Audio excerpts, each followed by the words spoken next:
Hi, and welcome to this episode of Rule of Carnage. This is a series of conversations between myself, Glenn Ford, and Mike Hutchinson.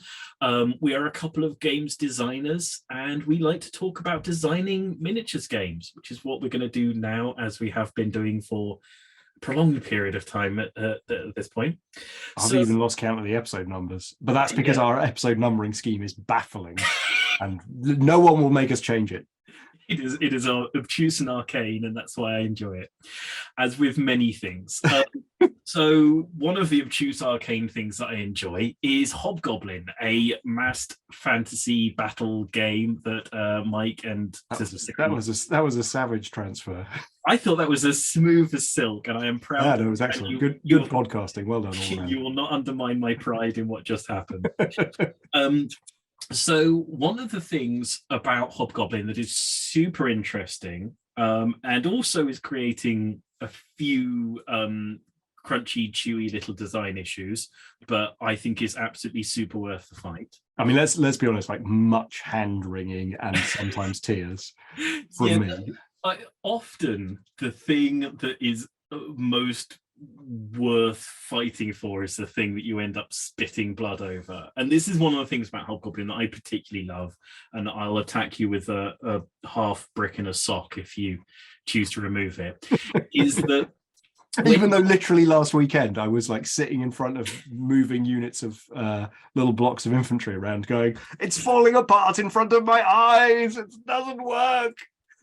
So in Hobgoblin, which is a rank and file mass battle game, so big blocks of units moving around, lots of little dudes on, or when those units collide into each other, they can continue to shuffle about and move around and shift off and disengage and re-engage and find like flanks and rears, which is extremely unusual.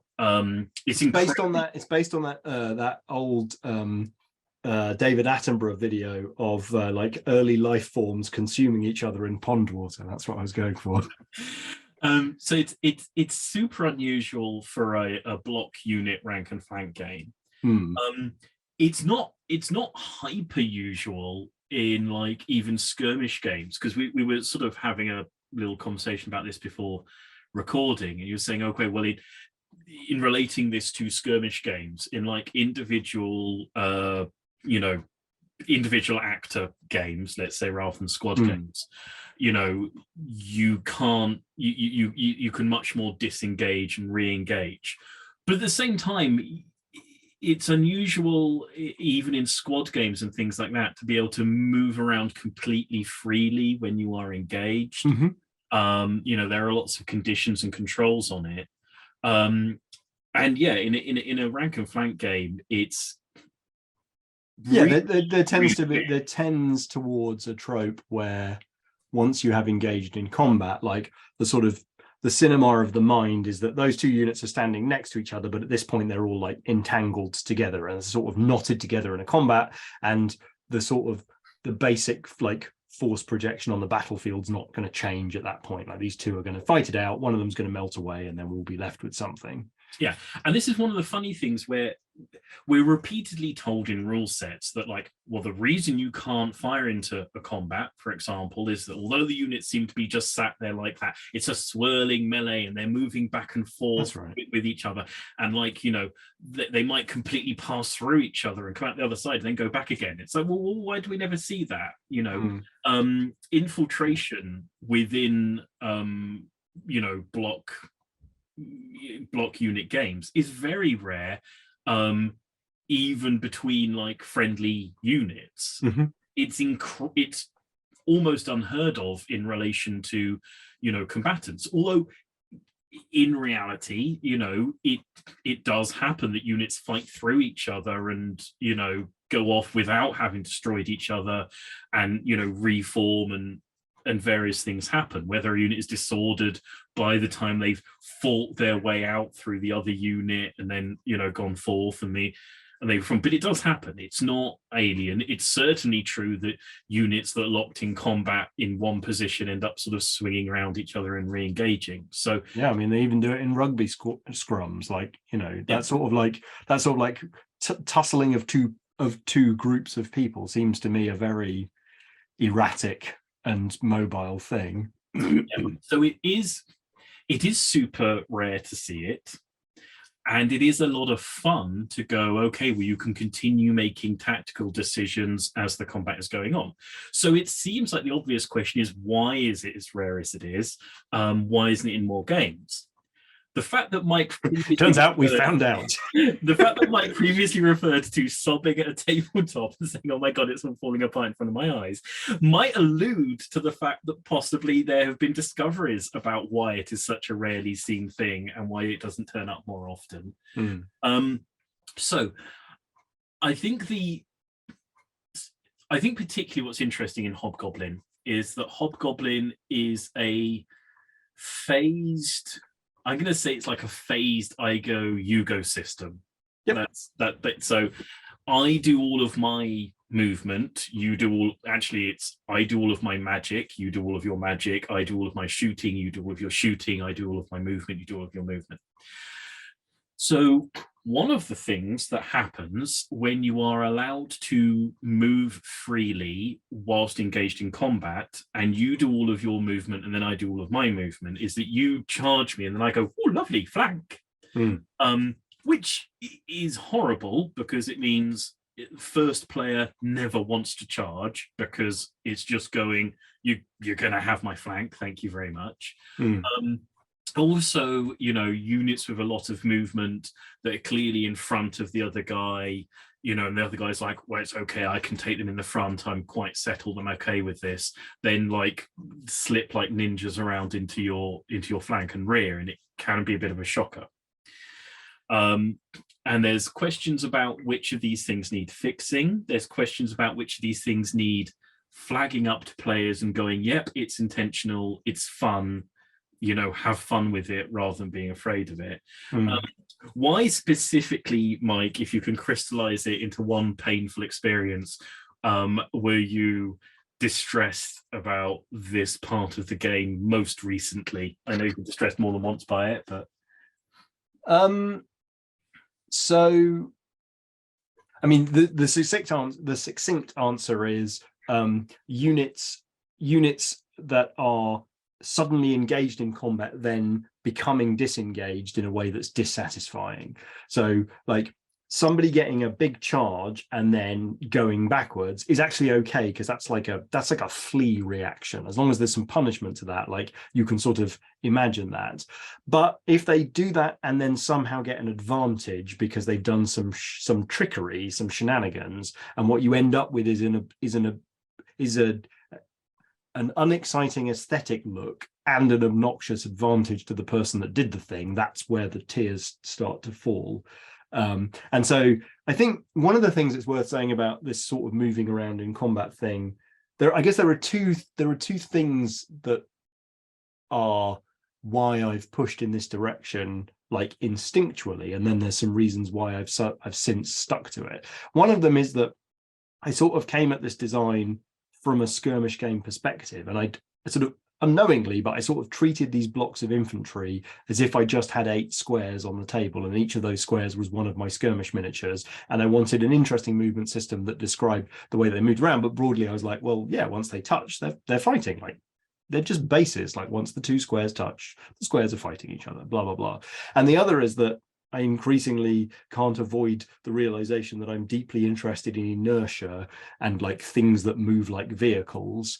And ranks of men have an inertia. Like it doesn't make any sense for them to be able to move with a 360 degree of movement, because they're all hustling in one direction, and to hustle one way or backwards is sort of difficult for them. And I think that, like, maybe that's something to sort of grab hold of and focus on more. But like, one of the early iterations of the system was like, well, I've got Gasland, so what if I put movement templates onto units and we do that? And then that Fantasy Flight game came out that was exactly that. And I was like, well, okay, A, that would be copying that, and B, it doesn't actually feel that good anyway. But yeah, that like combination of units are abstracted to the point where they're just elements on the table that can bump into each other, and isn't it interesting about inertia? But those two things end up in a place where, yeah, of course, like as long as the inertia is described correctly, you should be able to continue to move around. And I think also, like, at its heart, I always found that once a combat came together in Warhammer Fantasy Battle, I lost a lot of interest in the, like, there would be a couple of turns of, particularly if it was a set of large blocks, be a couple of turns of relatively disinteresting mechanical resolution, where there'd be the occasional interesting decision about, should I cast a buff spell, or is my champion going to accept, is going to make a challenge, or who is going to accept the challenge, that kind of stuff. But it was little tiny bubbles on what was otherwise just a fairly mechanical and elongated resolution, and I wanted to get both that resolution out of the way faster and to keep the game moving in an interesting way. I think one of the things that has recently occurred to me as I was making notes for this chat is that one of the things that's a little tricky that we spoke about in the previous chat about Hobgoblin is that it doesn't give you like an automatic, what we would call a closing the door maneuver, or it has and it hasn't, it will and it won't. But the point is that quite often units in Hobgoblin end up at these sort of what would be considered by many people to be odd forms of engagement. That this is like being fully engaged and that isn't. And what some people have, your response has been, well, you've got movement, so you can at some point tidy those battle lines if you want to. That is available to you if you find it aesthetically unpleasing. And people said, but other than the fact that I find it aesthetically unpleasing, why would I do it? And one of the things about allowing things to continue to maneuver like once engaged is that if you charge in and do that, that's incredibly disadvantageous, because it means that guy can do that.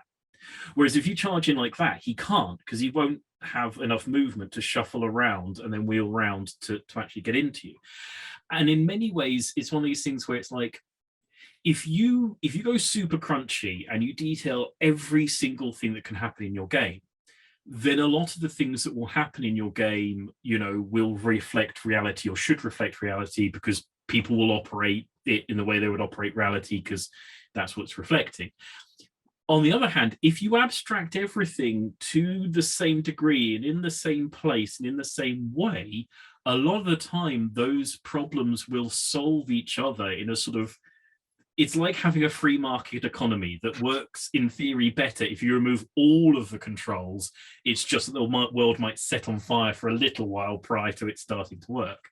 And I think to a degree, there's a place where trying to keep some of the brakes on parts of the design of Hobgoblin, because how fast it's screening downhill is upsetting some people, is getting in the way of letting it work its magic. I think that's a good rule for a lot of designs, is you might be afraid of something, or somebody else might be afraid of something, and it is worth letting it freewheel and see if some of the emergent behaviors, that all of the weird ideas you're having become incredibly sensible emergent behaviors that fit exactly with a simulation of what you're doing and work perfectly for the thing that you're trying to recreate. And that, I think, is a very nice phrasing on which to round off I think so, also because a few things that you said earlier have given me an idea about how I might fix things. So I'm off to have a little fix of things. So given that Mike now has to frantically make notes, because God forbid I actually inspired somebody to have a good idea, we'll sign off in this episode of Rule of Carnage. Drop into the Hobgoblin Discord and maybe see the thing that Mike is currently making notes on boiled up into an actual rule. Stop by the Rule of Carnage Discord and ask me or him whether it actually went anywhere, because one of us might or might not know. Drop a comment in the comment section. Ask Mike what it was that he was writing, because this will have been a few weeks ago, and at this point he might even know, and you might get a response. Drop while in there a like and subscribe on us, please. It makes us very, very happy in our hearts and other places. Look us up on social media, but for now it's going to be thank you and goodbye from this episode of Rule of Carnage. So thank you and goodbye. Bye bye bye bye bye Bye bye bye bye bye.